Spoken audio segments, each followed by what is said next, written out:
नमस्कार मंडळी. सकाळी सकाळी पांघरला गाळ करायला गेलो. शेतकरी बोलला आपल्या वावरामध्ये भरपूर वाळू आली, वाहून आली. म्हटलं आता काय करायचं, विनोदला बोलवलं, वाळू त्याच्याकडून ओढून घेतली. विनोद म्हटला दाजी मी आता थकले, एक काम करा तुम्ही माझ्या ट्रॅक्टरवर बसा. म्हणलं ठीक आहे. विनोद बसला कोबटावर, मी बसलो ओझ्यावर मस्तपैकी. आणि ओझ्या चालवायचं म्हणजे काय फिलिंगच वेगळी बाई, एकदम डागात ओझ्यावर बसलो मस्तपैकी. वाळू ओढायला सुरुवात केली.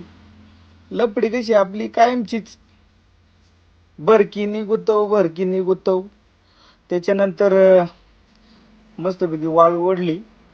ओढल्याच्या नंतर या ठिकाणी ना गाळ आपला पूर्ण झाला. गाळ झाल्याच्या नंतर थोडी स्टंटबाजी केली, मजाक मस्ती केली. त्याच्यानंतर तुम्ही पाहू शकता या ठिकाणी विनोदचं थोडं राहिलं होतं. तेच आदित्यचा फोन आला की भाऊ ट्रॅक्टर गुतला. म्हणलं ट्रॅक्टर गुतला? म्हणलं कुठं? म्हणलं आळूला गुतला. म्हणलं बघा आता 8 किलोमीटर इथून आळू लांब आहे. म्हणलं ठीक आहे आलोच. त्याच्यानंतर आम्ही आळू या ठिकाणी बबलू, मी, बाबू, आकाश आम्ही 4 जण गेलो. ट्रॅक्टर पुढे पाठवून दिला होता. ट्रॅक्टर पुढे पाठवल्याच्या नंतर या खाचरामध्ये ओझा गुतला होता आपला दुसरा ओझा गुतल्याच्या नंतर आम्ही तिथे गेलो. पण आपल्या ओझ्यावर काय बाबूराव असते. बाबूरावची लपडी कशी आहे, सारखीच लपडी.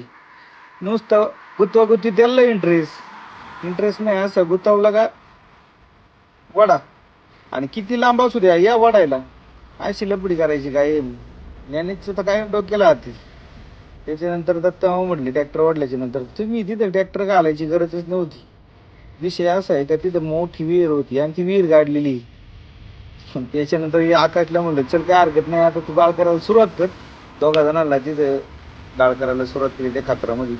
आम्ही तिथनं निघालो. हातपाय धुवायला आम्ही बाहेर आलो. ही पहा आपली मुलं रस्त्यावरतीच पाय धुतात. हा आमच्यात एवढा शहाणा मुलगा एवढाच खाली वाड्याला जाऊन पाय धुतो. त्याला कसं आहे थोडीशी माती पायाला सहन होत नाही. हा त्याचं म्हणजे एकदम हटके का आम्ही.